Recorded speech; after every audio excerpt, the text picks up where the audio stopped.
नमस्कार दोस्तों, स्वागत है आपका SSC learning point by Singh sir. आज हम करेंगे 4 सितंबर की शिफ्ट 1, 2 और 3, यानी कि टोटल हमारे 60 क्वेश्चन होंगे। तो ऐसे ही करके हम जल्दी से उसको फिनिश करते हैं। फर्जी का टाइम जा रहा है ना, पेपर भी इतना आसान आया हुआ, आपकी प्रैक्टिस भी अच्छी हो जाएगी और जल्दी फिनिश भी हो जाएगा। ठीक है, बाकी चलिए फिर स्टार्ट करते हैं, देखते हैं कैसा क्या इसमें भी क्वेश्चन पूछे गए हैं। और पीडीएफ के लिए आप हमारे टेलीग्राम चैनल जरूर ज्वाइन कर लें, उस पर सोल्यूशन पीडीएफ आपको मिल जाएगी और प्रैक्टिस वहां से आप कर सकते हैं जब रिवीजन का टाइम आए। ठीक है, चलो फिर स्टार्ट करते हैं। तो पहला सवाल था, कह रहा है एक महिला 3 शेयरों में 3, 4, 5 के अनुपात में इतना निवेश करती है जो उस वर्ष के लिए उसके निवेश पर क्रमशः 20%, 15 और 5% के लाभांश देते हैं। कुल लाभांश कितना होगा? अब हमें इंडिविजुअल वैल्यू निकालनी पड़ेगी, तभी तो हम उसका लाभांश बता पाएंगे। तो 5, 4, 9, 9, 3, 12, 12 का मान दिया गया था 27,600, यानी कि यहां से करेंगे तो 12 दूनी 24, 12 तिया 36, यानी कि 2300 आ गया किसका? एक की वैल्यू। तो अगर हम 3 बराबर निकालेंगे तो 6900 हो गया, 4 बराबर निकालेंगे तो 23 चौकू 9200 हो गया, फिर 5 बराबर 23 पंजे 115 हो गया। ये आया हमारा क्या?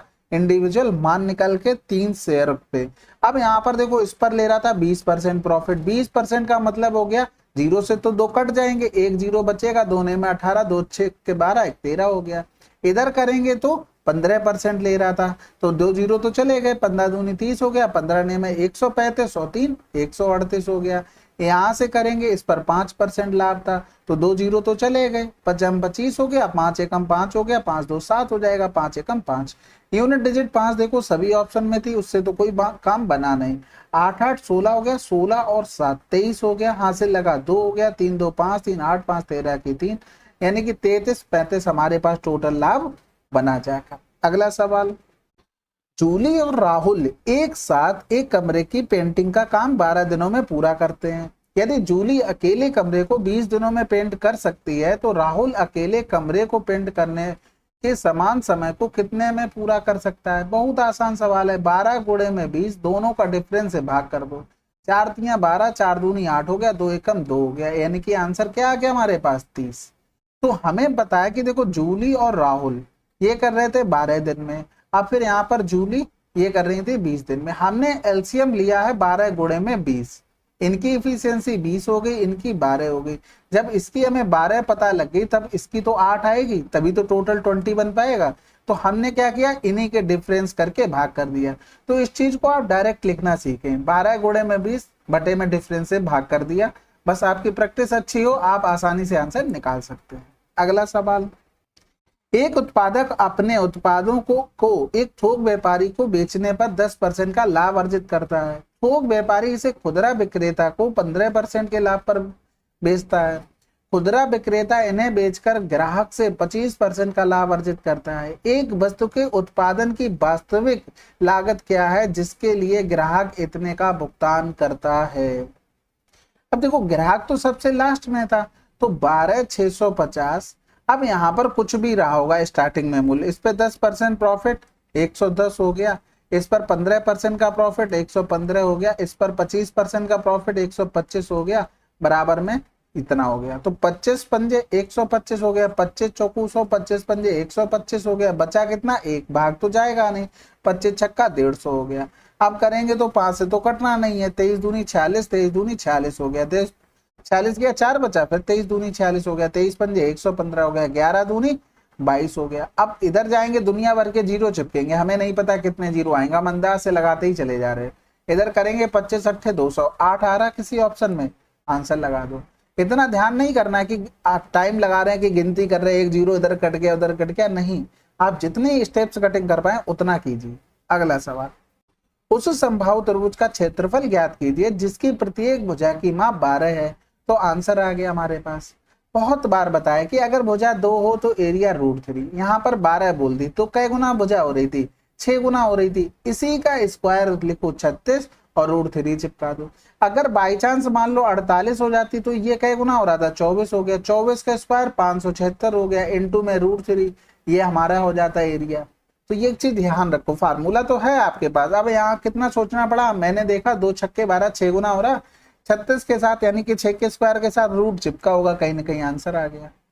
समझ गए? तो आपको स्मार्ट बनना है। अगला सवाल, पी और क्यू अलग अलग काम करके एक काम को क्रमशः 12 और 18 दिनों में पूरा करते हैं, लेकिन वे एक दिन छोड़कर काम करते हैं और पी पहले दिन काम शुरू करता है। काम को पूरा करने में कितना दिन लगेंगे? तो देखो पी और क्यू, ये 12 ये 18, एलसीएम कितना हो गया 36, 12 तिया 36 हो गया, 18 दूनी 36। पी से काम शुरू हुआ, दूसरे दिन क्यू आया, यानी कि 3 और 2 हो गया, यानी कि टोटल 5 काम हुआ कितने दिन में? 2 डेज में।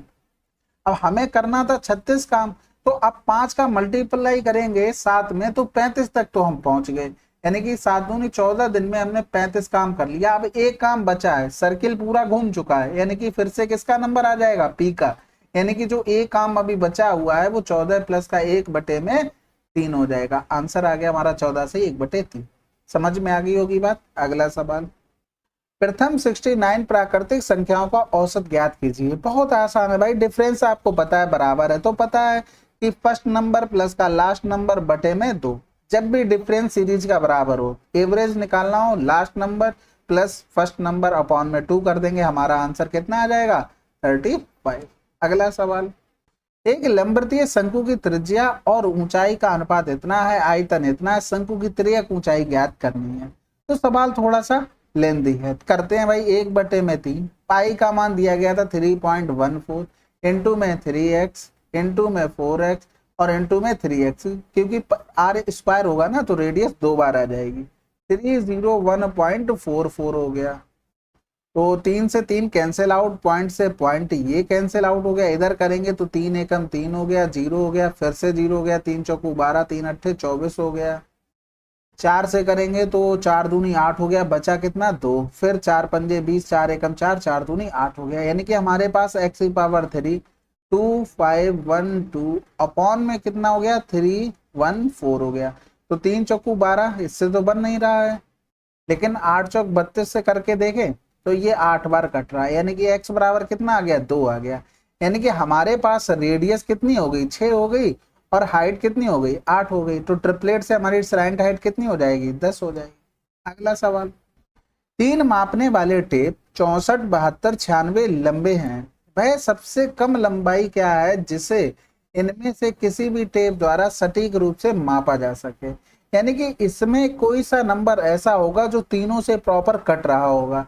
अब तीनों से प्रॉपर कटने के लिए हमें इवन नंबर चाहिए, यानी कि ये दोनों तो कैंसिल आउट हो गए आपके, जो कि 525 और 575, क्योंकि ये हमारे ऑड नंबर है और हमें यहाँ पर सारे इवन नंबर दे रखे थे। अब आप ऑप्शन से भी देख सकते हो भाई, 64 से ये 57 कटेगा? नहीं कटेगा, बात खत्म हो गई। आंसर आ गया भाई 576 हो गया। अगर नहीं समझ में आ रहा तो एक बार करके भी देख सकते हैं। 576 बटे में 64 हो गया, इधर करेंगे तो 8 टू 64 हो गया, 8 सत्ते 56 हो गया, 8 दूनी 16 हो गया, 8 ने 72 हो गया। इसी तरीके से आपको सबको चेक करके देखना पड़ेगा। बाकी तो समझ गए होंगे कि ये कैसे अप्रोच करना था। अगला सवाल करते हैं। अब इनका मध्यानुपाती निकालना था। आपको पता है कि अगर 2 नंबर दिए जाए तो उनका मध्यानुपाती रूट ए बी होता है, यानी कि इनसे पूरे में हमें रूट लगाना पड़ेगा। तो रूट के बाहर क्या निकल के आ जाएगा? ये निकल के आ जाएगा इनटू में 3 माइनस का 2√2। अब ये क्या बन गया? a plus b a minus b, यानी कि a square minus b square का फार्मूला, यानी कि 3 का स्क्वायर माइनस 2√2 का होल स्क्वायर हो गया, यानी कि 9 माइनस का 2 दूनी 4 दूनी 8 हो गया। आंसर क्या आ गया? 1। अगला सवाल, एक टीवी सेट को 16,800 में बेचने पर एक विक्रेता को 20% का लाभ होता है। यदि उत्पादन लागत में 20% की वृद्धि की जाती है तो सेट का नया विक्रय मूल्य ज्ञात कीजिए ताकि 20% का लाभ हो। तो देखो, पहले अगर सीपी 100 था तो 20% का लाभ के लिए 120 में बेचना पड़ता, यही तो बेच रहा था। फिर 20% की लागत में वृद्धि होगी, यानी कि 120 बन गया। अब कह रहा था 20% का अभी भी प्रॉफिट चाहिए, यानी कि अब एक 20% का प्रॉफिट चाहिए तो कितने में बेचना पड़ेगा? 144 में। अब पूछ रहा था नया विक्रय मूल्य ज्ञात कीजिए, यानी कि आपको 120 बराबर इसका मान दिया गया था कितना?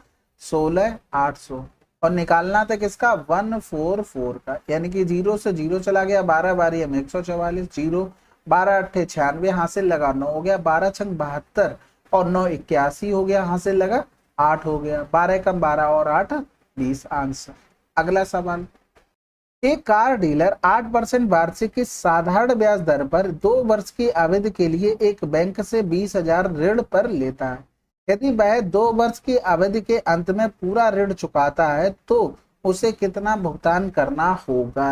अब वो देखो साधारण ब्याज की बात कर रहा है, 2 साल का आपको टाइम दिया गया था, 20,000 ऋण लिया, तो यहाँ पर हमें कुल अमाउंट निकालना था। आसान सवाल हो गया भाई, आपको ओरल सोचना, 2 जीरो कट जाएंगे 100 से, पर फार्मूला तो पता ना, पीआरटी अपॉन में 100, तो 8 दूनी 16, 16 दूनी 32, यानी कि 3200 हमारे पास ब्याज आ गया, यानी कि आंसर आ जाएगा 23,200। भाई मैंने कुछ नहीं किया, आपको सिंपल सा एसआई का फार्मूला पीआरटी अपॉन में 100 लगाना है। अब आप इसमें कितनी स्टेप से कटिंग कर पा रहे हैं बस इस पर डिपेंड करता है। ठीक है, अगला सवाल, एक कॉलेज विद्यार्थी अपने पॉकेट मनी का 75% खर्च करता है। पॉकेट मनी में 20% की वृद्धि होने पर उसके खर्च में 15% की वृद्धि होती है, बचत में कितनी वृद्धि होगी। तो देखो 75% खर्च करता पॉकेट मनी, अगर 100 है तो 75 खर्च कर दिया, बचा कितना उसके पास 25, यानी कि 25 से कम 25, 25 या 75, 25 चौको 100, ये हमारे पास रेशियो बना। पॉकेट मनी में 20% की वृद्धि हो गई, इसी तरीके से लिख दो, खर्च में 15% की हो गई, इसी तरीके से लिख दो, बचत में x की हो गई, इनका गुणा कर दो, 20 चौको 80, 15 45 और ये x हो गया, इसको प्लस करके इसके बराबर कर दो, इधर आ जाएगा तो 10 से 5 गया 5 हो गया, 7 से 4 गया 3 हो गया, यानी कि x बराबर कितना आ गया 35%। इस सवाल को ऐसे ही करना है, ठीक है, बहुत जल्दी हो जाता है। अगला सवाल, वर्ष 2020 में फर्म एम और फर्म पी द्वारा उत्पादित दर्जनों अंडों का क्रमशः अनुपात क्या है। यहाँ पर 5 फर्म द्वारा उत्पादित अंडों की संख्या दी गई थी, तो एम वाला कहाँ चला गया, ये चला गया, 2020 की बात कर रहा था, यानी कि 768 की बात कर रहा था। ठीक है, फिर पी में कहाँ चले गए, ये चले गए, इसकी किसकी 864। अब वो कह रहा था दर्जनों अंडों की, भाई दोनों में सेम नंबर से डिवाइड करने से कोई मतलब तो बनेगा नहीं, वो तो कट ही जाना है, इसी पे हमें कैलकुलेशन करनी पड़ेगी। तो देखो ये 8 से कट रहा है क्या, 8 ने 72, 8 छंग 48 कट रहा है, 8 ने 72, 8 छंग 48 हो गया, 8 एकम 8, 0 8 64 हो गया, 12 8 96, 12 ने में 108, आंसर आ गया। अब दर्जनों से जैसे 12 से अगर भाग करके दर्जन बनाओगे तो 12 से 12 कट जाना है, इसलिए मैंने भाग नहीं किया। ठीक है, अगला सवाल, प्रथम 10 अभाज्य संख्याओं का औसत कितना होगा। देखो ये एक चीज है ना, 10 और प्रथम 5 वाले, ये 2 चीजें आपको क्या करना चाहिए, मेरे हिसाब से तो याद कर लेना चाहिए, निकाल के रखे, इतनी दिक्कत नहीं, याद जबरदस्ती मत करना, आप सामने जहां पढ़ते हो वहां लगा लो और उसको बार बार देखते रहो। हाँ ठीक है, मैंने ये पर्चे पे लगाया हुआ है, इसको बार बार मुझे पढ़ना है, बात खत्म। ठीक है, जब तक याद ना हो जाए। तो इसका आंसर ये होगा, नंबर लिख लेते हैं, 2 हो गया, 3 हो गया, 5 हो गया, 7 हो गया, उसके बाद 11 आ जाएगा, बीच में तो कुछ होता नहीं है भाई, 13 हो गया, फिर 17 आ जाएगा, कितने हो गए 2 2 4 2 6 7 हो गए, यानी कि 3 और चाहिए, 17 हो गया, 19 हो गया और 23 हो जाएगा, और इसके बाद क्या आ जाएगा, 24 तो होगा नहीं, 29 हो जाएगा। ठीक है, जोड़ लेते हैं भाई, 3 2 5 5 5 10 10 7 17 17 और 1 18 18 और 3 21 हो जाएगा। ठीक है, 21 और 7 29 हो गया, 21 7 28 हो गया, 37 हो गया, 37 और 3 40 49, हासिल लगा, 4 1 5 1 6 1 7 1 8 तो 10 तो 12 बटे में 10 कर देंगे, आंसर आ गया 12.9। अगला सवाल, पी और क्यू क्रमशः बिंदु ए से बिंदु बी तक एक ही समय पर इतनी और इतनी की चाल से चलना शुरू करते हैं। यदि यात्रा को तय करने में पी को क्यू से 15 मिनट अधिक का समय लगता है तो ए से बी की यात्रा की कुल दूरी क्या होगी। यानी कि हमें पता लग गया कि डिस्टेंस कांस्टेंट है, तो हमें सिंपल सा काम करना था, स्पीड का रेशियो 32 और 40 है, तो टाइम का रेशियो 40 और 32 हो जाएगा। हमारे हिसाब से डिफरेंस 8 का है, क्वेश्चन में 15 मिनट का है, मिनट को घंटे में चेंज कर लिया। अब हमें डिस्टेंस निकालनी थी, डिस्टेंस बराबर क्या होता है, एस इंटू में टी होता है, यानी कि इन दोनों का गुणनफल निकालना था, यानी कि हमें निकालना था 32 गुणे में 40, तो 15 बटे में 60 गुणे में हो गया 32 गुणे में हो गया 40 बटे में हो गया 8, तो 15 चौकू 60 हो गया, इधर से ये चला गया, 8 चौक 32 चला गया, आंसर आ गया हमारा 40 किलोमीटर। अगला सवाल, 200 मीटर और 325 मीटर लंबी 2 रेलगाड़ियां समांतर पटरियों पर इतनी और इतनी की चाल से चल रही हैं। यदि वे एक ही दिशा में चल रही हो तो तेज रेलगाड़ी धीमी रेलगाड़ी को कितनी समय में पार करेंगी। अब एक ही दिशा में चल रही है, बात खत्म होगी, डिस्टेंस दोनों की जुड़ जाएगी, यानी कि 525 आ गई दोनों की डिस्टेंस। अब क्या होगी, एक ही दिशा में चली, सॉरी घट जाएगी मैंने अगर जोड़ दिया हो तो तो यहाँ पर स्पीड अगर हम घटाएंगे तो 18 आ गया, 18 का मतलब 5/18 कर देंगे, ये इससे कैंसिल आउट हो गया, 5 एकम 5 हो गया, 5 25, इतने सेकंड लगेंगे। ये तो आसान था। अगला सवाल, एक मिश्रण में दूध और पानी का अनुपात इतना है, यदि इसमें दूध की मात्रा पानी से 4 लीटर अधिक है तो मिश्रण में दूध की मात्रा कितनी होगी। देखो क्या कह रहा था, 4 लीटर अधिक है, यानी कि इन दोनों का डिफरेंस कितना है, 2। क्वेश्चन में 4 दिया गया था, दूध की मात्रा 9 बराबर 18 हो जाएगा। अगला सवाल, ये तो सिंप्लीफाई करना था भाई, सबसे पहले डिवाइड सॉल्व करेंगे, ये जीरो लगाया, 5 अट्ठे 40 हो गया, ठीक है, 25 अट्ठे 200 हो गया, यानी कि 20 बचा, 20 माइनस का 10 हो गया, इधर करेंगे तो ये 3 बार चला जाएगा, इधर 12 हो गया, यानी कि इनका डिफरेंस 10 हो गया, 12 और 10 22 आंसर। अगला सवाल, वार्षिक रूप से संयोजित किस वार्षिक ब्याज दर पर 8000 की धनराशि पर 2 वर्षों में 904.2 का चक्रवृद्धि ब्याज कितना होगा। अब यहाँ पर सिंपल सी बात वो कहना चाह रहा है कि 8000 से चीज 8904.2 हो गया, ठीक है, ये यहाँ से इधर आ गया, यानी कि P से A पर हम पहुंचे होंगे, कुछ रेशियो स्टार्टिंग में चल रहा होगा, उसकी पावर में 2 ही होगी, उसके बाद ये आया होगा, यानी कि हम ये कब निकाल पाएंगे, हम ये तभी निकाल पाएंगे रेट जब इनका हमें स्क्वायर रूट मिल जाए। तो यहाँ पर देखो अब इससे तो बात बननी नहीं है, 2 चौकू 8, इधर किया 2 चौकू 8, 2 चौकू 8, 1 बचा, 2 पंजे 10, 2 दूनी 4, 2 एकम 2, अब कोई कटने वाला नहीं। जैसे ही आप यहाँ पर पहुंचे, अगर आपके दिमाग में एकदम क्लिक कर गया कि हाँ ये इसका रूट है, इसका है, तब तो ठीक है, नहीं तो ये जो है ना सेव कहीं गोला बनाकर आप रफ कॉपी में छोड़ दो, तुरंत आगे बढ़ जाओ, नहीं तो ये सवाल टाइम टेकिंग हो जाएगा, क्योंकि देखने में तो आसान लग रहा है, कैलकुलेशन में फंस गए तो फिर चले जाओगे। ये चीज ध्यान रखा करो। अभी जो मेंस का पेपर हुआ है ना, उसमें यही हुआ है, बहुत अच्छे अच्छे लड़के थे, 80 नंबर आते थे, 40 45 इसी पे अटक गए। समझ लो बात को, तो स्किप करने की आर्ट आपके अंदर होनी चाहिए। अब यहाँ पर क्या हुआ, ये 200 का स्क्वायर हो गया। अब अगर हम इसको लिखेंगे तो एक चीज समझो पहले, ये अगर हम मान लो 210 का होल स्क्वायर करते तो 21 से किसी हम 441 हो जाता और 2 जीरो आ जाते, यानी कि इससे तो ज्यादा है कहीं ना कहीं।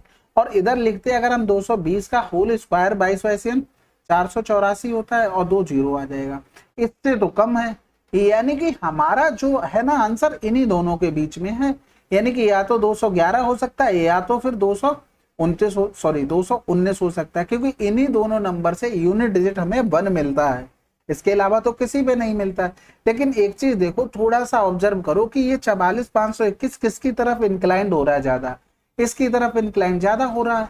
इधर चले जाएंगे, है थोड़ा ऑलमोस्ट, लेकिन आपको दिमाग तो लगाना ही पड़ेगा, क्योंकि आपने देखा यहाँ पर 21 है, लेकिन यहाँ पर 21 से किसी हम 441 करोगे और इधर 9 बना रहा था, या फिर ऐसे कर लो, देखो 211 लिखा, 211, 1 एकम 1, 21 एकम 1, 21 एकम 21 दूनी 42 हो गया, हासिल लगा 4, 21 21 हम 441 में 4 जोड़ दिया तो 445, आप यहाँ से डायरेक्ट निकाल सकते हो, ठीक है, क्रॉस मल्टीप्लाई करके 2 अंकों का आपको मल्टीप्लाई पता है ना, जैसे 9 और 8, 9 और 8, यहाँ क्या करते हैं 8 2 64 हो गया, यहाँ से लगा 6 हो गया, 9 8 72, 9 8 72, 72 दूनी 144 में 6 जोड़ा तो 144 में 6 जोड़ा 150, हासिल लगा 15 हो गया, 9 ने में 81, 81 में 5 जोड़ा 86, 86 में 10 जोड़ दिया तो 96 आ गया। तो इस तरीके से आप जल्दी से चेक कर सकते थे, यानी कि ये किसका था, 211 का होल स्क्वायर था। तो इसका रूट लेंगे तो ये 200 से 211 हो गया, कितना ब्याज मिला 200 पर, 11 रुपया का, 200 गुणे में 100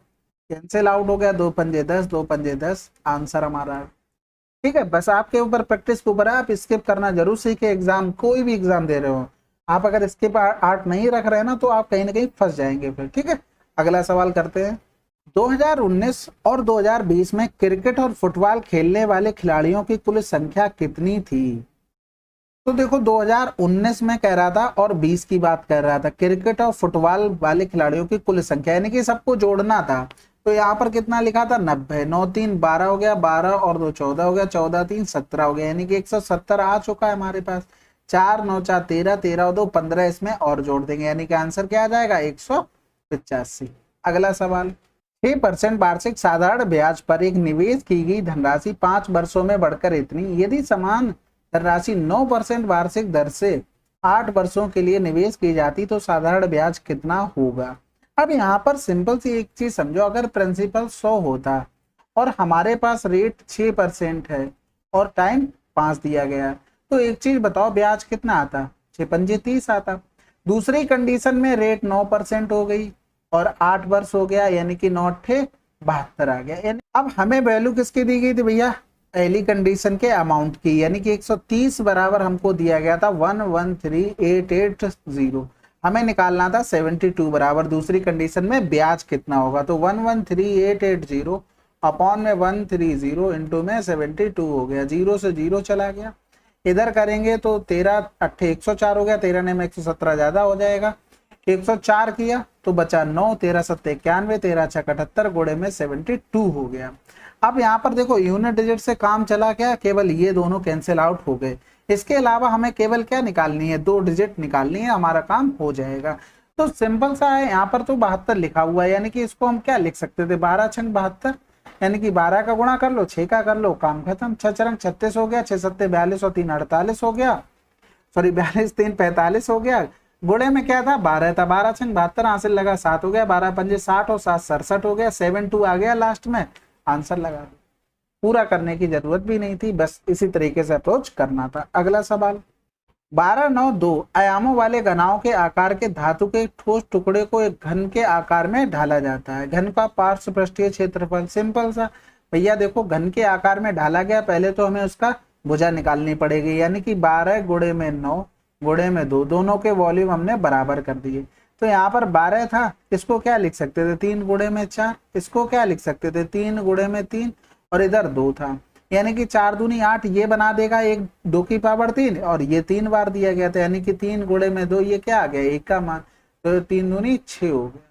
ठीक है, अब यहाँ से हमसे पूछा गया था पार्श्व पृष्ठीय का क्षेत्रफल, टोटल सरफेस एरिया नहीं, यानी कि चारों दीवारों का क्षेत्रफल, यानी कि 36 भाई 6 का स्क्वायर इंटू में 4। अगर टोटल पूछता तो 6a² करना पड़ता, ये नहीं पूछा गया, पार्श्व पृष्ठ का पूछा गया, तो 36 गुणे में 4, यानी कि आंसर आ गया 144। अगला सवाल, पूछा गया किस व्यंजक का मान 0 है। कुछ नहीं करना था, इसमें सॉल्व करना था केवल आपको।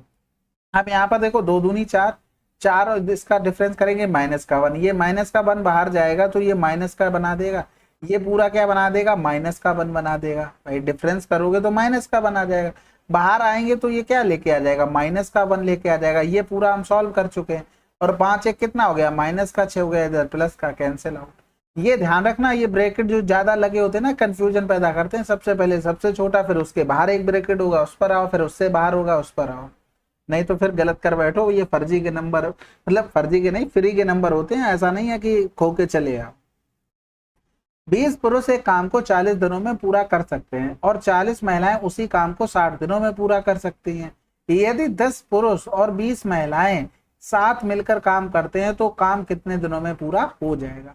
अब ये तो आपको पता है, इसमें निकालना पड़ेगा इफिशियंसी, लेकिन एक चीज समझो, आपको ओरल इसमें जितना सोच पा रहे हैं उतना सोच ले रहे हैं, उसके बाद देखा जाएगा जो होगा। देखो पुरुष यहाँ पर 40 था, यहाँ पर 40, ये तो कैंसिल आउट हो जाना, यहाँ पर 20 था, यहाँ पर 30 था, यानी कि 20 3 60 हो जाना, यानी कि हमारे पास इस तरीके से आ जाना था। तो P/M में कर दे तो 3/1 इफिशियंसी निकल आई।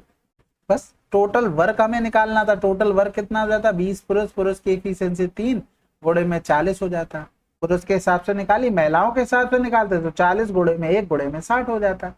ठीक है, अब हमें क्या बोला गया, कह रहा था 10 पुरुष, पुरुष की इफिशियंसी 3, 20 महिलाएं, महिलाओं की इफिशियंसी 1 हो गई, यानी कि 10 3 30, 30 20 50, तो 50 से काटेंगे तो 0 से 0 चला गया, 5 8 40, ये 0 यहाँ से, 3 दूनी 6, 8 6 48 आंसर। अगला सवाल, एक बर्तन में द्रव A और द्रव B का अनुपात इतना है। यदि बर्तन में 8 लीटर द्रव A मिलाया जाता है तो नया अनुपात इतना हो जाता है। मूल मिश्रण में A की मात्रा क्या है। अब किसको मिलाया गया भैया, A को मिलाया गया, B को तो बिल्कुल छुआ नहीं गया ना। तो देखो यहाँ पर भी B 9 है, यहाँ पर भी 9 है, तो उससे तो कोई फर्क नहीं पड़ा। A में कितना डिफरेंस आया, 4 का, 4 बराबर हमको दिया गया था 8, क्योंकि हमारे रेशियो में 4 मिला है लेकिन एक्चुअल में 8 मिला है। और A की स्टार्टिंग में मात्रा कितनी थी, 4, तो 4 बराबर 8 ऑलरेडी दिया था, तो 4 बराबर 8 हमारा आंसर हो जाएगा। अगला सवाल, विक्रम अपने मासिक वेतन का 13% बचाता है, उसकी मासिक व्यय इतना है तो उसकी मासिक बचत कितनी है। भाई देखो टोटल अगर 100 है, 13 वो बचाता है, तो खर्च कितना कर दे रहा है भाई, 87 खर्च कर दे रहा है। तो 87 का मान दिया गया था 5220, हमसे 13 का मान पूछा गया था। तो यहाँ पर 6 बार पूरा पूरा कट रहा है, 13 6 78, यानी कि आंसर आ गया कितना 780। इसके अलावा आप 13 की डिविजिबिलिटी भी चेक कर सकते थे अगर 87 से डिवाइड नहीं कर पा रहे। तो यहाँ पर देखो इसको चेक करना पड़ता, 13 ये तो कटेगा नहीं, ये भी नहीं कटेगा, 78 कट रहा था, इसको एक बार चेक करना पड़ता। 13 दूनी 26 हो रहा, 13 3 39 तो ज्यादा हो जाएगा, 26 हो रहा यानी कि 8 हो गया, कटेगा ही नहीं तो हटा दो उसको। ठीक है, अगला सवाल। ए बी और सी एक काम को इतने इतने में पूरा कर सकते हैं। वे एक दिन छोड़कर इस प्रकार काम करते हैं कि पहले दिन ए, दूसरे दिन बी, तीसरे दिन सी काम करता है, एक बार फिर चौथे दिन ए, पांचवें दिन ये, इसी क्रम में चलते हैं। यदि वे इसी प्रकार काम करते हैं तो काम कितने दिन में पूरा हो जाएगा? तो ए, बी और सी ये 10, 15 और 20 हो गया। इनका एलसीएम लेंगे तो 60 हो गया, इसकी 6, इसकी 4, इसकी 3 एफिशिएंसी, ए बी सी। 6 4 10 3 13, 13 काम हो रहा कितने दिन में? 3 डेज में। अब हमें 60 काम करवाना है तो 60 के पास पहुंचते हैं, 13 का मल्टीपल में, 13 चौकू 52, 13 पंजे 65 तो ज्यादा हो जाएगा, तो 4 गुना करते हैं, यानी कि एक साइकिल में हमने 52 काम कर लिया, कितने दिन में हुआ? 12 डेज में हुआ, यानी कि साइकिल पूरी घूम चुकी है। अब 60 में से 52 हम हटा देंगे तो काम बचा कितना? 8 काम बचा है। अब 12 दिन हो चुके हैं, ये चीज ध्यान रखने वाली बात है। अब किसका नंबर आ जाएगा जब एक साइकिल पूरी घूम चुकी? फिर से इसी का नंबर आ जाएगा, यानी कि ये 6 काम और कर देगा, काम बचा कितना? 2। 6 काम कितने दिन का? उसका 1 दिन का, तो 1 दिन ये बढ़ा देंगे। अब भाई साहब इनका नंबर आ जाएगा 2/4, यानी कि 1/2, तो यहाँ पर 13 हो गया, 13 प्लस का 1/2 कर देंगे, आंसर आ गया 13 से 1/2। अगला सवाल। 2000 पर 2 से 1/2 वर्ष के लिए 10% वार्षिक दर से चक्रवृद्धि ब्याज ज्ञात कीजिए। अब देखो यहाँ पर सिंपल सी बात है, इतना टाइम दिया गया है और ये हमारी रेट दी गई है, यानी कि जो हमारा रेट चलेगा उसको कर लेते हैं सक्सेसिव मेथड से, ज्यादा बढ़िया रहेगा। क्योंकि देखो 2 साल के लिए तो हम एक एक कर लेंगे, लेकिन आधे वर्ष के लिए हमें आधी रेट करनी पड़ेगी। यहाँ पर तो 10 हो गई, यहाँ पर 5% होगी, इसलिए इसमें थोड़ी सी दिक्कत आएगी। तो 10% का मतलब क्या हो गया? 1/10, यानी कि 10 से 11, 10 से 11। 5% का मतलब क्या हो गया? 1/20, यानी कि 20 से 21 पहुंच गए। तो यहाँ से करेंगे, ये तो 2000 हो गया, और देखो आसान भी हो गया, 2000 हमारा यहाँ पर भी आया, उसका भी मान 2000 है, ये प्रिंसिपल चल रहा है, ये अमाउंट बनता जा रहा है। समझ में आई? तो यहाँ से क्या करते हैं, 11 गेरियम 121, गुणे में 21 कर देंगे, 21 एक हम 21, 21 दूनी 42 हो गया, और 2 44, हासिल लगा 4, 21 एक हम 21 और 4 25 हो गया। तो देखो 2000 पर कितना ब्याज मिला? 541 का। ठीक है, अगर मान लो यहाँ पर 8000 दिया होता तो 2000 बराबर 8000 करते, और फिर इसमें 2 का, इसमें क्या गुना हो रहा था? 4 का, इसमें भी 4 का गुना कर लेते, तब बनता। तो उतना करना ही नहीं था हमको सिंपल सा यही देखना था कि क्या बन रहा है। हमारे ऑलरेडी 2000 बन गया, प्रिंसिपल भी 2000 दिया था, हमारा काम हो गया। ठीक है, अगला सवाल। एक व्यक्ति एक टेबल फैन इतने में खरीदता है और उसे 12% की हानि पर बेचता है। टेबल फैन का विक्रय मूल्य ज्ञात कीजिए। देखो 2800 की चीज 12% की हानि पे बेच दिया, इतने में बेचा होगा, यानी कि हमें 8 64 यूनिट डिजिट 4 मिलनी चाहिए, एक ही ऑप्शन में थी। अगला सवाल। एक किराना विक्रेता 300 प्रति किलोग्राम और 160 प्रति किलोग्राम की 2 किस्मों की चाय को किस अनुपात में मिलाता है कि मिश्रण को इतने प्रति किलोग्राम की दर से बेचने पर 10% का लाभ अर्जित करता है? किराना विक्रेता दोनों किस्म की चाय को क्रमशः किस अनुपात में मिलाता है? तो देखो ये तो एक तरीके से कॉस्ट प्राइस है, ये कॉस्ट प्राइस है, लेकिन यहाँ पर तो सेलिंग प्राइस दिया गया था, हमें यहाँ पर भी कॉस्ट प्राइस बनाना पड़ेगा। लेकिन अगर हमारे पास 100 होती, 10% का प्रॉफिट लेते 110, इसका मान दिया गया था 187। अब 11 एकम 11 हो गया, बचा कितना है? 7 बचा, 11 7 77 हो गया, यानी कि 1.7 गुना हो रहा था। इधर भी 1.7 गुना करेंगे तो 170 हमारा कॉस्ट प्राइस, तो ये 300 हो गया, 160 हो गया, इधर 170, इधर डिफरेंस किया तो ये 10 हो गया, इधर डिफरेंस किया 0, 10 से 7 गया 3, 2 से 1 गया 1, कैंसिल आउट करेंगे तो 1:13 आंसर आ जाएगा। अगला सवाल। ए रेशियो भी 7:9 है, बीसी का इतना है, तो सी और ए के क्रम से अनुपात ज्ञात कीजिए। यानी कि सी हमारा 7 का मल्टीपल, सॉरी सी आया ना, सी का मतलब है 6 का मल्टीपल होना चाहिए, तो 6 का मल्टीपल हमें एक ही ऑप्शन में दिख रहा है भाई, ये लिखा ना सी का मल्टीपल हमें 6 का चाहिए, तो एक ही ऑप्शन में लिखा हुआ, बात खत्म हो गई।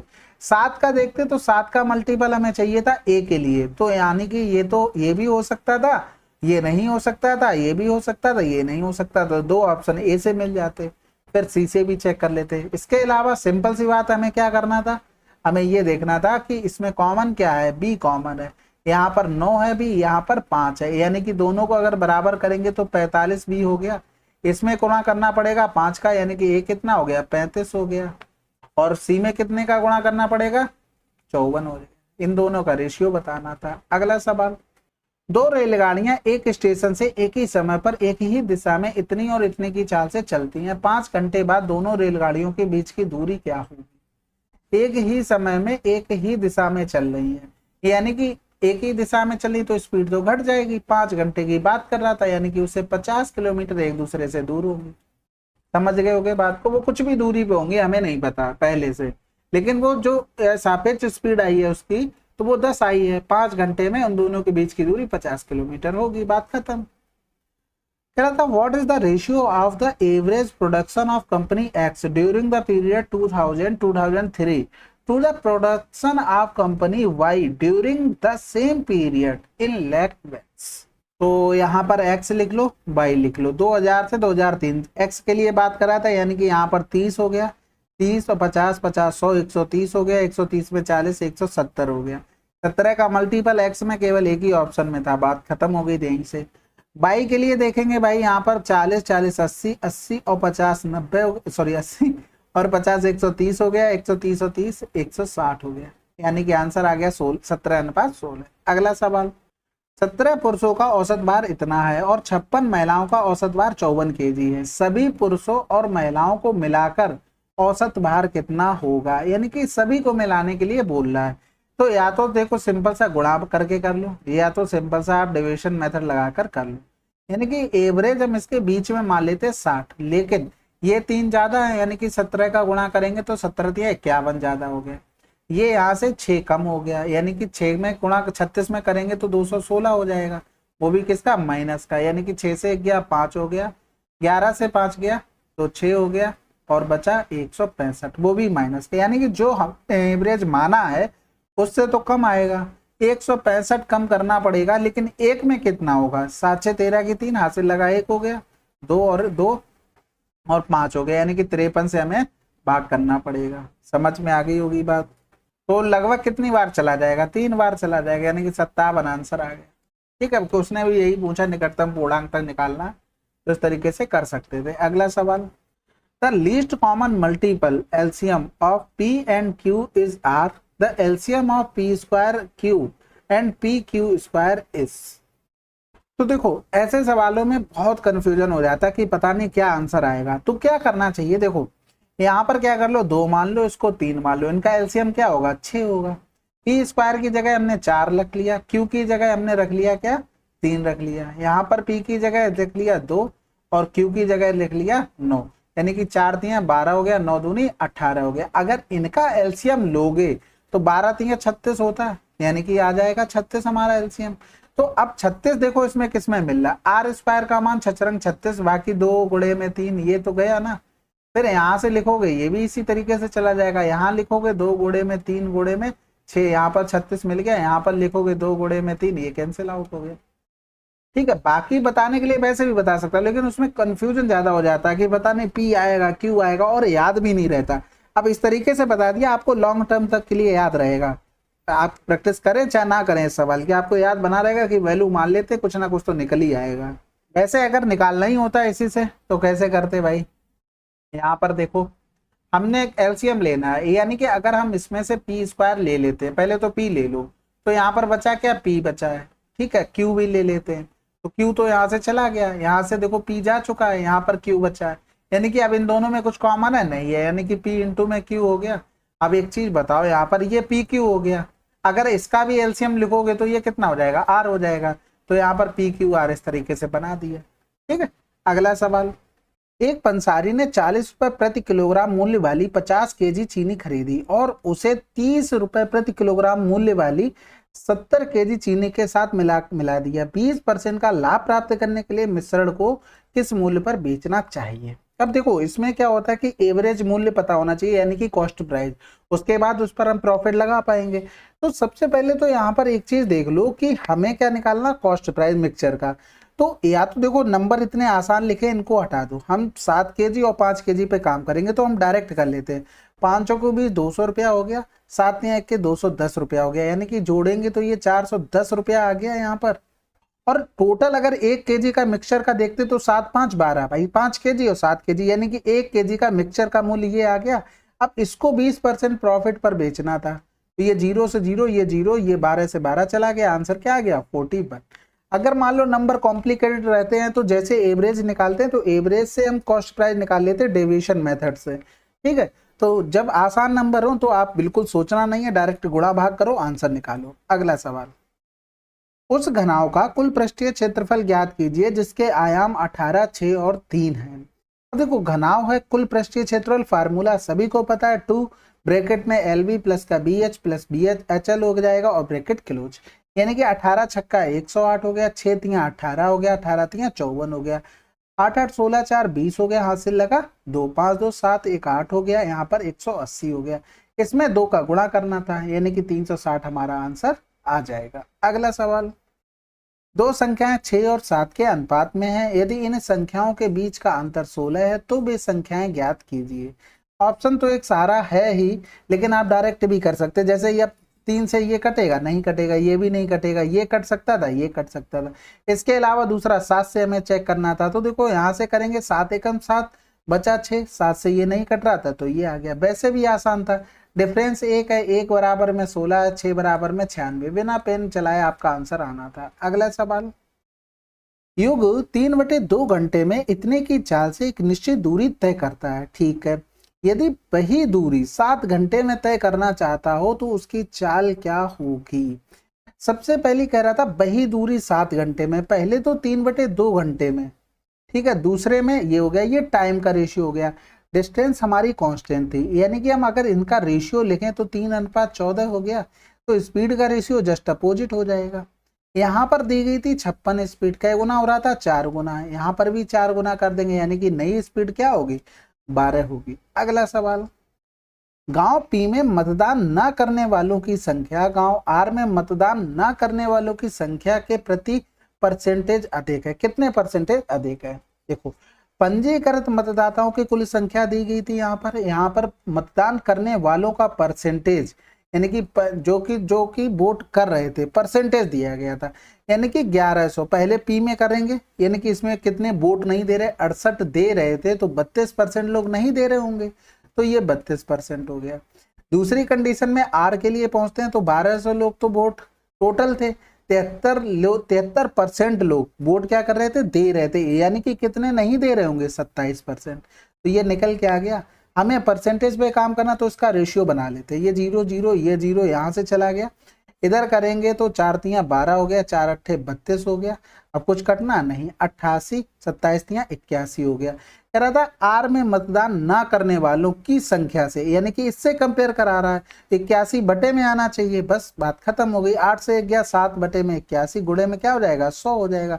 अब हमें यूनिट डिजिट 100 चाहिए, तो देखो 8 एकम 8 2 10 0 दे रहा है, 7 एकम 7 2 9 देगा, ये हटा दो, 9 एकम 9 9 2 11 हटा दो, 6 एकम 6 2 8 दे रहा है, ये भी हटा दो, आंसर क्या आ गया, ये आ गया, बस बात खत्म। अगला सवाल, सुशांत ने 20 रुपए प्रति पैकेट की दर से तेल के 3 पैकेट, 21 की दर से 4 पैकेट, 22 की दर से 3 पैकेट खरीदे, औसत मूल्य बताना था। सिंपल है, 20 तियां 60 हो गया, 21 चौक 84 हो गया, 22 तियां 66 हो गया, टोटल पैकेट कितने हो गए 3 3 6 और 4 10 हो गया, यानी कि अब इनको जोड़ देंगे 6 4 10 की 0, 2 ऑप्शन तो कैंसिल आउट हो गए क्योंकि पॉइंट में आना नहीं, जब ऊपर जोड़ने से 0 आ गया।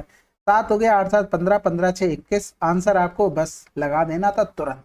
अगला सवाल, बीच का मध्यानुपाती। अब देखो मध्यानुपाती 2 नंबर का क्या होता है, रूट ए बी होता है। अब आपको पता है पॉइंट अगर रूट में अंदर जा रहे हैं तो 4 के बाद पॉइंट है, बाहर आएगा तो कितने के बाद पॉइंट होगा, केवल 2 के बाद। खत्म कर दो, खत्म कर दो, खत्म, आंसर बस। अगला सवाल, पहले वर्ष के दौरान एक कस्बे की जनसंख्या में 10% की वृद्धि हुई और अगले वर्ष के दौरान जनसंख्या में 10% की कमी आई। यदि दूसरे वर्ष के अंत में कस्बे की जनसंख्या 19,800 थी तो पहले वर्ष की शुरुआत में जनसंख्या कितनी थी। अब आपको पता है कि इसमें पीछे क्या चल रहा है, दुनिया भर का 0 ऊपर आएगा, वो हमें अभी ध्यान नहीं देना है, हमें काम करना है केवल इस पर, बात खत्म। 11 एकम 11, 11 अट्ठे 88 हो गया, 9 दूनी 18, 2 आ रहा है किसी में बहुत ज्यादा, आंसर लगा दो बस। भाई आपको जीरो से क्या मतलब है कि कितने जीरो आएंगे कितना नहीं, क्योंकि ऑप्शन नहीं चाहता है कि आप लिखें।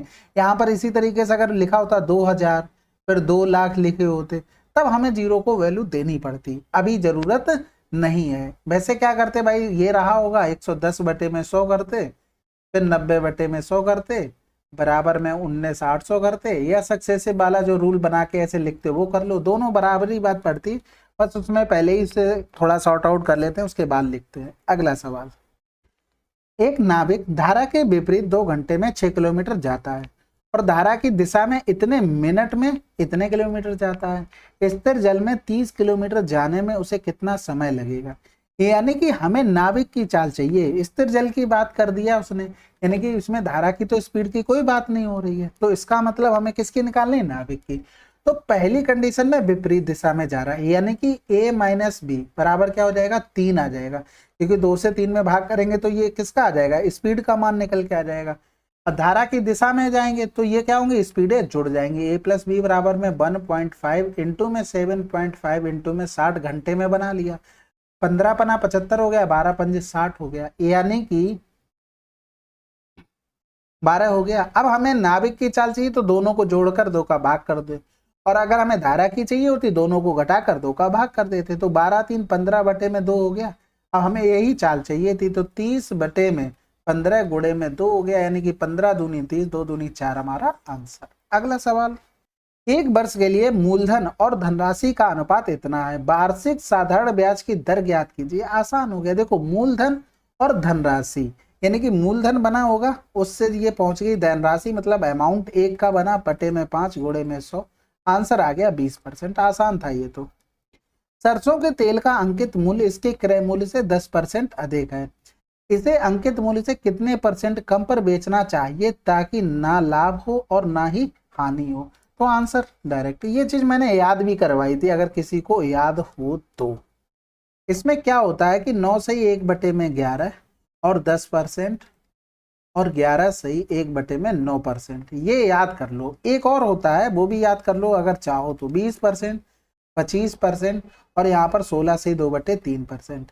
अब उसने बोला 10% अधिक हो जाए तो अधिक हो गया, पिछले वाला पूछ रहा तो आंसर हो गया। इसी तरीके से इसमें अगला अगर बोलता 20% अधिक कम कितना किया जाए सेम हो जाए तो ये हो जाता, 25% अधिक कम कितना किया जाए तो सेम हो जाएगा, 20 आंसर आ जाएगा।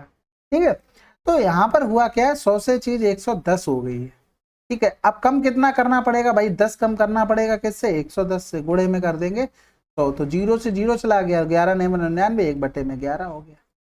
समझ में आ गई बात। अब वो कहता 10% कम हो जाए और कितना बढ़ाना पड़ेगा, तब आंसर ये भाई देखो 10% अगर कम करेंगे तो 90 हो गया।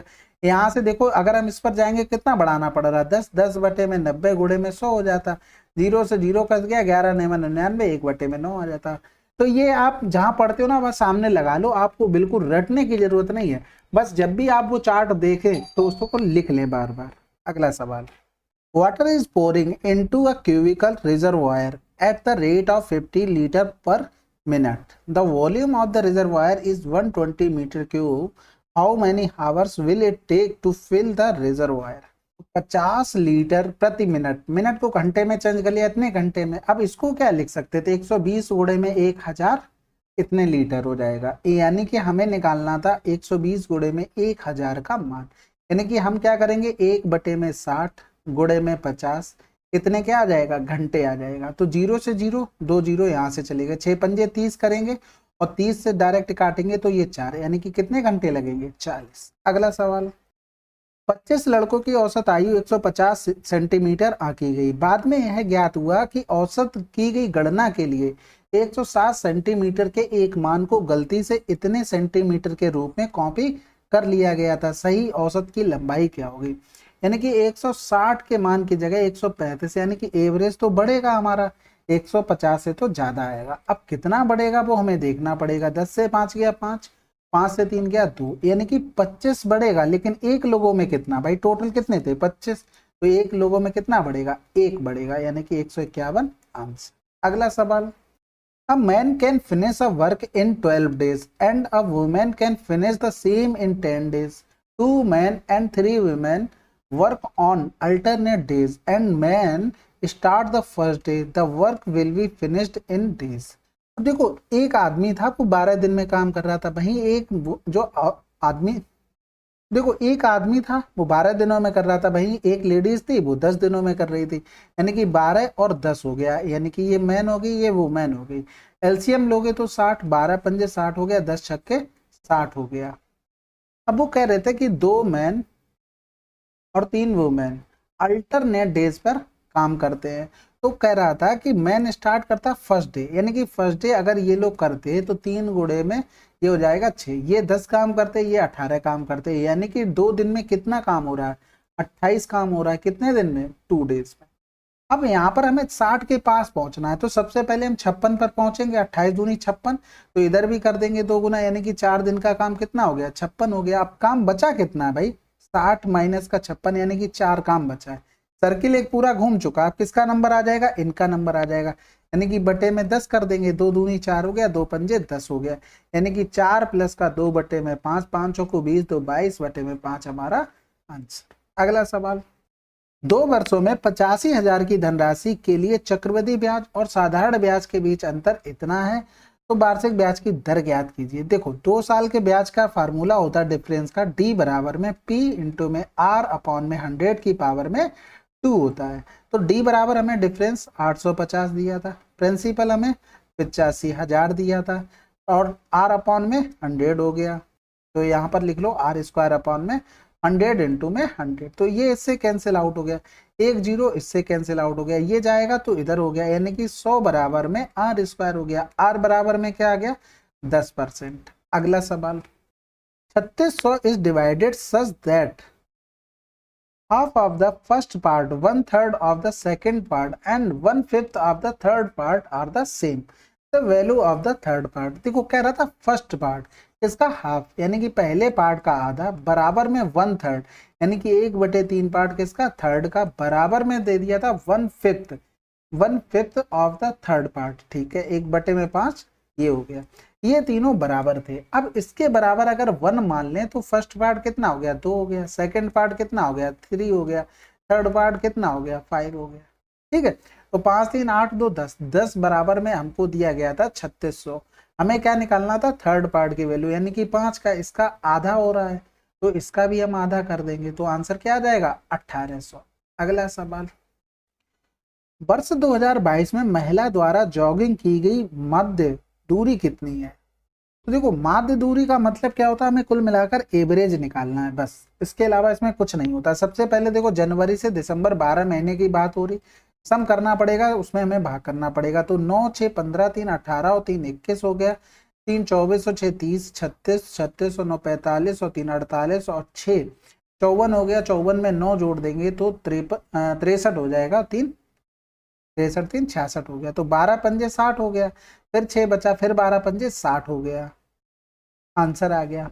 अब ये मत सोचना कि ये पॉइंट में आएगा, क्योंकि मैंने 0 भी तो नहीं लिखा है, ये भी तो ध्यान रखो। अगला सवाल, क्रमशः 120 मीटर और 150 मीटर लंबी 2 रेलगाड़ियां समान दिशा में इतनी और इतनी की चाल से चल रही हैं, पहली रेलगाड़ी दूसरी रेलगाड़ी को कितने समय में पार करेगी। देखो समान दिशा में चल रही है, बात खत्म हो गई, यानी कि स्पीड में क्या करना पड़ेगा, डिफरेंस करना पड़ेगा, तो 70 और 50 का डिफरेंस 20, यानी कि 18 आ गया हमारा डिफरेंस, और डिस्टेंस क्या होगी, दोनों की लंबाइयां जुड़ जाएंगी, 0 5 2 7 हो गया, ये 2 हो गया, बटे में 18 हो गया।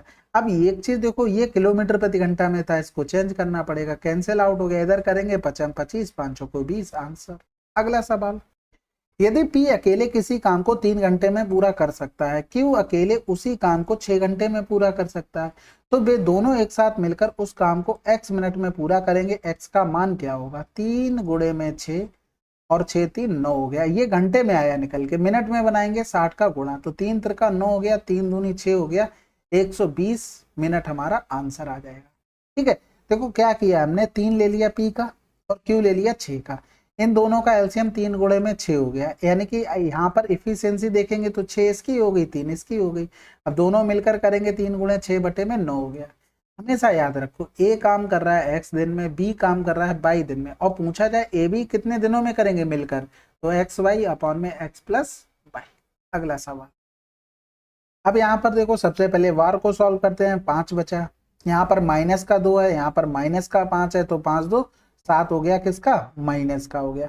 जब यहाँ पर देखेंगे देखो ब्रैकेट के बाहर निकालेंगे तो माइनस माइनस प्लस हो जाएगा, तो प्लस का 21, लेकिन उसके आगे क्या लिखा है, माइनस लिखा है, तो 71 माइनस का, ऐसे लिख लो 71 माइनस का 21 हो गया। इधर सॉल्व करेंगे तो ये प्लस का 2 बना देगा, 5 2 7 बना देगा, 7 यहाँ 21 हो गया, प्लस का 21 हो गया, तो ये इससे कैंसिल आउट, आंसर आ गया 71। अगला सवाल, एक स्टोर एक वस्तु को 500 में बेचता है और 25% का लाभ अर्जित करता है। बाद में पुरानी वस्तुओं को बेचने के लिए स्टोर वस्तु का मूल्य 20% कम कर देता है। स्टोर का नया लाभ या हानि परसेंटेज क्या होगा? तो देखो पहली कंडीशन में क्या था, मान लो जैसे 100 था, 25 का अगर प्रॉफिट लेता तो 125 होती चीज, यहाँ पर दिया गया था 500, ठीक है, तो ये हो गया 12 चौक 48, 4 गुना, यानी कि प्राइस कितना रहा होगा, 400 रुपए। प्रॉफिट कितना का ले लिया, 100 रुपए का। दूसरे में कह रहा था बाद में पुरानी वस्तुओं को बेचने के लिए स्टोर वस्तु का मूल्य 20% कम कर दिया, यानी कि 500 से उसने 20% कम कर दिया, मतलब क्या हो गया, 80% चीज रह गई, तो 8 पन्ना 40, 400 हो गया। एक चीज बताओ कि यहाँ पर कॉस्ट प्राइस क्या निकला था, 400, 400 की चीज 400 में ही बेच रहा है, यानी कि ना लाभ होगा ना हानि। ये निकालने की जरूरत नहीं थी, मुझे लगा कंपेयर करना पड़ेगा, लेकिन लास्ट में ये लिखा था स्टोर का नया लाभ या हानि, तो नया लाभ तो कुछ होगा ही नहीं क्योंकि 400 की चीज 400 में बेच दे रहा है। अगला सवाल, एक साइकिल सवार 10 की चाल से 15 किलोमीटर की यात्रा करता है और फिर 20 की चाल से 15 किलोमीटर की एक और यात्रा करता है। पूरी यात्रा में साइकिल सवार की औसत चाल, देखो डिस्टेंस यहाँ पर क्या हो गई, कांस्टेंट हो गई, बराबर हो गई। तो इसके लिए दो स्पीडें दी जाए तो सिंपल एवरेज स्पीड का फार्मूला होता है 2xy अपॉन में x प्लस का y।